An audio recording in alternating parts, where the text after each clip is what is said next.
A 90-degree day and a steep asphalt hill. A rider holds the throttle wide open.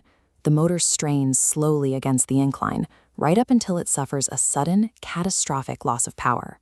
High-wattage hub motors and heavy-duty payload ratings suggest a vehicle capable of handling car replacement commutes and significant cargo loads over any terrain. These systems typically operate near 75 degrees Celsius. However, pushing components past 100 degrees enters a critical zone where motor windings, bearings, and controllers begin to sustain permanent physical damage. This heat is an unavoidable physical byproduct of converting electrical energy into motion under resistance. Crossing that thermal threshold is an inevitable consequence of physics. It requires riders to actively manage the load to avoid destroying the vehicle.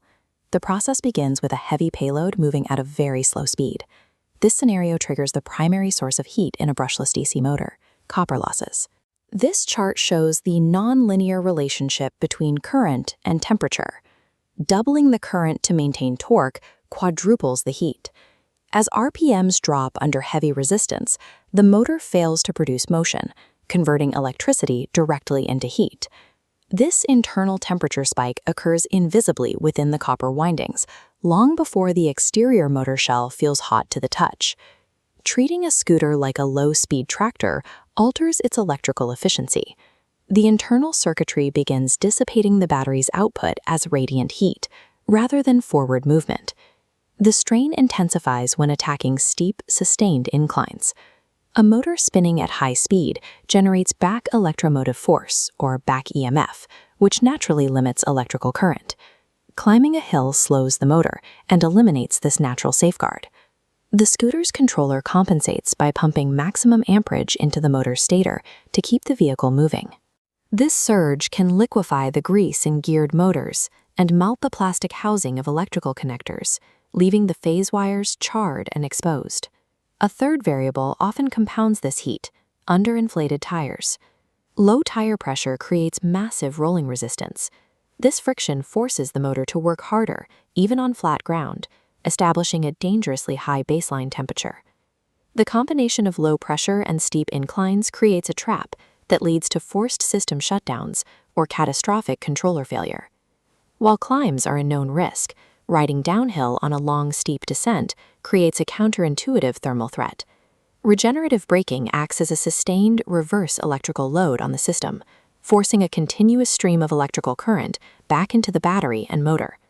This continuous load prevents the components from taking a natural cooling break, trapping the compounding heat inside the central hub. Gravity can be as destructive as a steep climb. Any sustained electrical load, forward or backward, can melt the system if the burden is not shared with mechanical brakes. Premium manufacturers defend against these physical limits through integrated engineering. A smart battery management system monitors internal temperatures and automatically throttles power output to prevent thermal runaway and fires. Design teams must balance weather protection with cooling needs.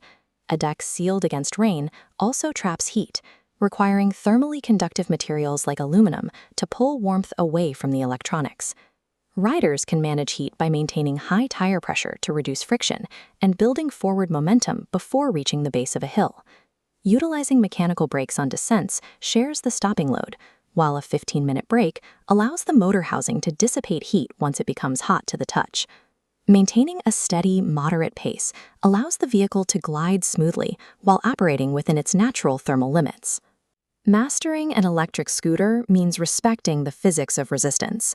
Staying cool and riding smart ensures the long-term reliability of the system.